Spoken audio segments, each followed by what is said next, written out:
It's 20 past the hour, 21 actually. Joining us now, former political strategist for Donald Trump, Roger Stone, joining us now. Why'd you leave the campaign?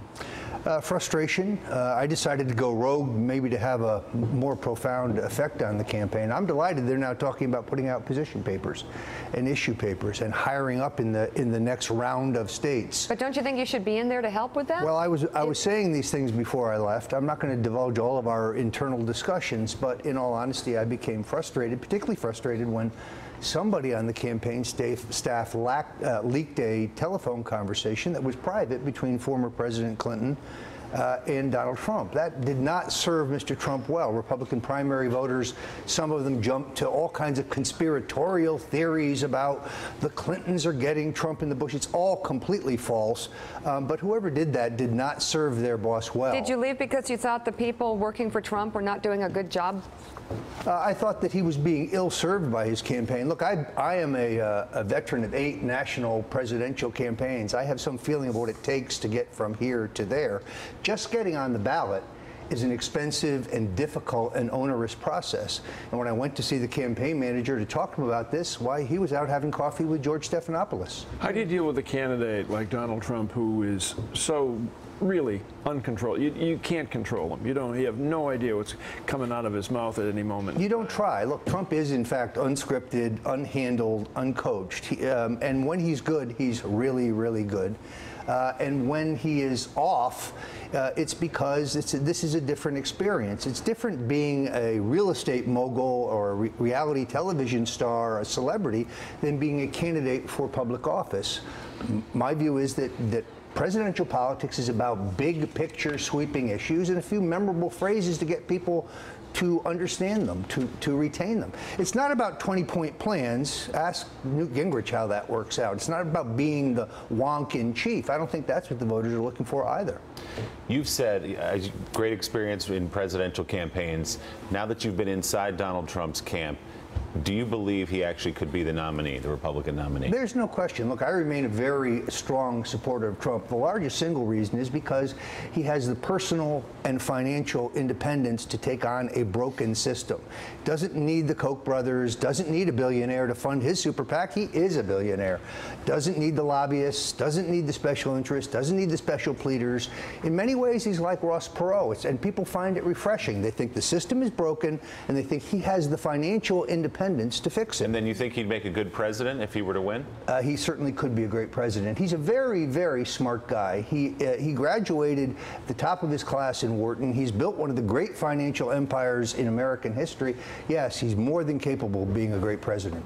You are an advocate of the notion that this has to be a serious professional campaign with a serious professional operations, state operations across the board. He's hired a few people who have significant political experience. Michael Glassner is now in that operation. Very good man. How far along do you think they are as an organization towards being what they need to be at the level of professionalism as a campaign operation? Well, I was very encouraged yesterday when they said they were going to be hiring people. It has really been skeletal up to this time.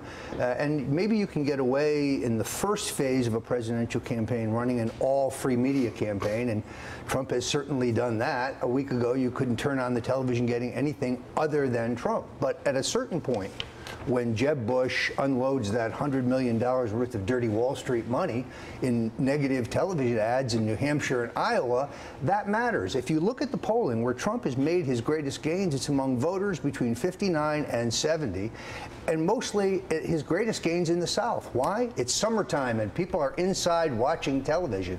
And when his opponents come into those same markets with paid television, the potential for a real change is there. Eugene Robinson has a question for you. Eugene. Yeah, Roger, you mentioned the difficulty of just getting on the ballot. Will Trump be on the ballot in the places he needs to be? And will he still be in it when people actually start voting? Well, he certainly can get on the ballot. The greatest single asset to get on the ballot in the states everywhere is money. and he has $350 million in liquid cash or cash assets, according to his financial statement that he filed with the Federal Election Commission, which, by the way, many of his critics said he would never file. So he's got the money, and money gets you people, and people will get you on the ballot. Look, I did Governor Gary Johnson's effort as a libertarian. He got on the ballot in 48 states, although he qualified in every state.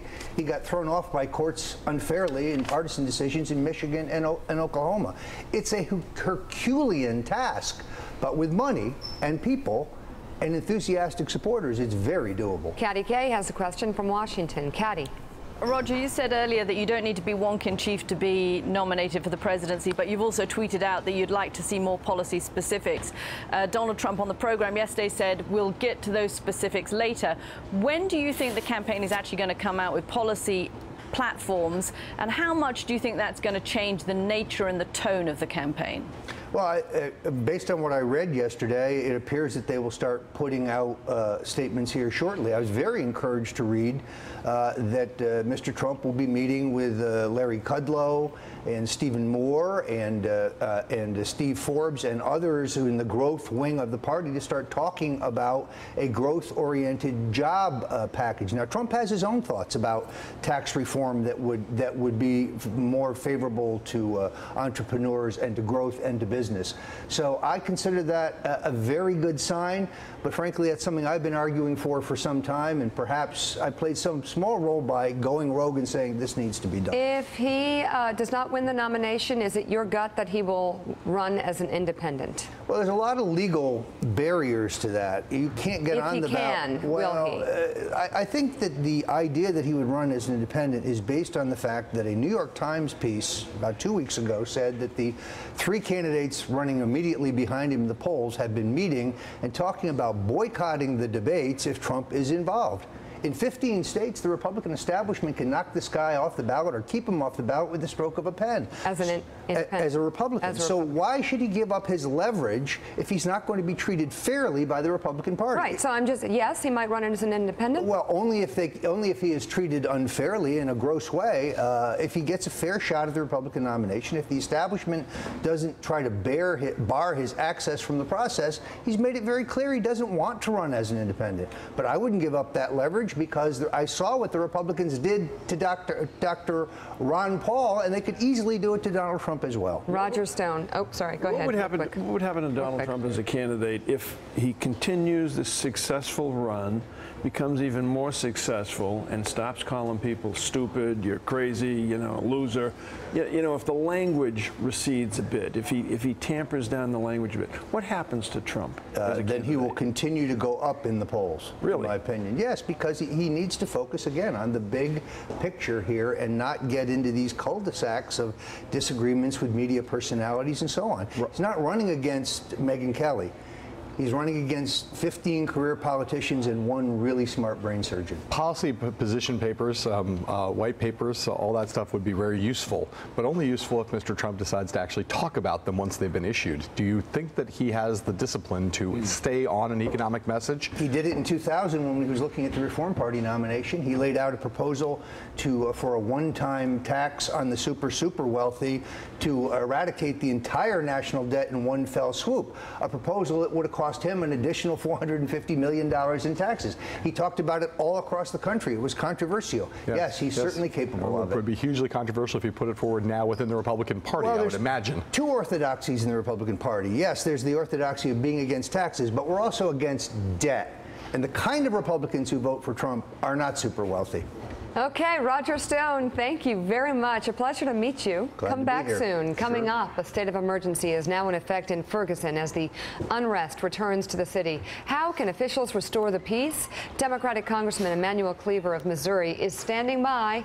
Keep it right here on Morning Joe.